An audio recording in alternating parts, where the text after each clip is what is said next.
Wanawake wa chama cha ACT Wazalendo wao wamechukua kauli mbiu nasema machozi ya mama ni deni kwa taifa. Tuko kwenye maombolezo kama taifa. Taifa letu linahitaji uponyaji kutokana na matukio yaliyotokea Oktoba 29 na siku zilizofuata. Ngome ya Wanawake itakwenda kuzindua mnara wa kumbukumbu hiyo ya Oktoba 29 na inataka kuhakikisha kwamba inaitumia mwezi huu kuendeleza mapambano kwa kuandaa, kutembelea na kukutana na wanawake nchi nzima katika maeneo mbalimbali, kuendelea na mapambano ya kudai demokrasia ya kweli. Tarehe 29 Oktoba na siku zilizofuata, taifa limepoteza watoto, walezi, wazazi ambao walikuwa wametumikia taifa hili na wengine walikuwa na ndoto za kutumikia taifa hili.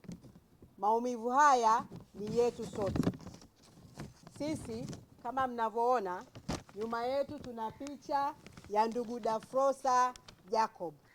Yeye tumeamua kumtumia kama shujaa wetu pamoja na mashujaa wengine wote kuonyesha namna ambavyo Oktoba 29 ilipoteza watu waliokuwa wakidai uhuru wa kweli, demokrasia ya kweli na mapambano ya kweli. Vitendo vya haki za binadamu zilizofanywa dhidi ya wanachama, wagombea wetu na kila raia wa Tanzania.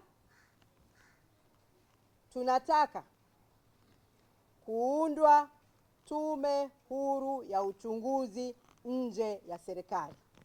Tunataka tume itakaopita na kuhakikisha watu wote wanaohusika wanawajibishwa bila kujali yeye ni nani. Ni Esperanza, ni siku ya matumaini kwa taifa la Tanzania. Na kwa sababu hiyo siku hii ya leo mmeweka ishara tu hapa ya kwamba mmeweka huu mnara. Nataka niwatie moyo Watanzania popote pale walipo. Tumeenda kushinda mapambano haya na ipo siku tutakuja kukutana kama taifa, tutaweka mnara wa pamoja ambao utakuwa ni kumbukumbu ya kudumu ya Watanzania wote waliopoteza maisha kwa ajili ya mapambano haya na waliotangulia si tu 29 na 31 Oktoba, lakini hata waliotangulia huko nyuma.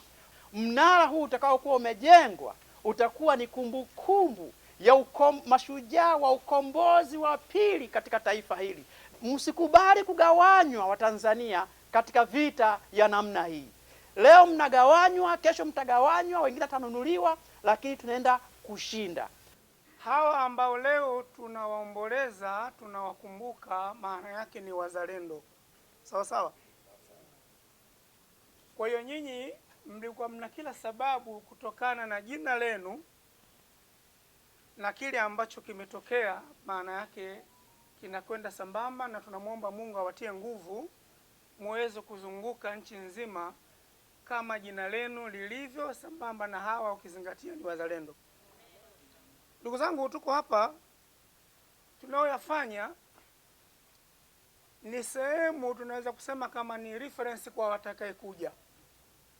Japokuwa kwa sasa wanasema, vijana wengi wanasema ile IQ yao kwamba ina drop, lakini kwa taifa letu tunamuomba Mungu katika haya tunayafanya iwe ni sehemu ya muendelezo wa kujua kwamba watu walitoka wapi na walikuwa wanakusudia nini, lakini kwa wakati wao wajue kwamba sasa tunaendaje.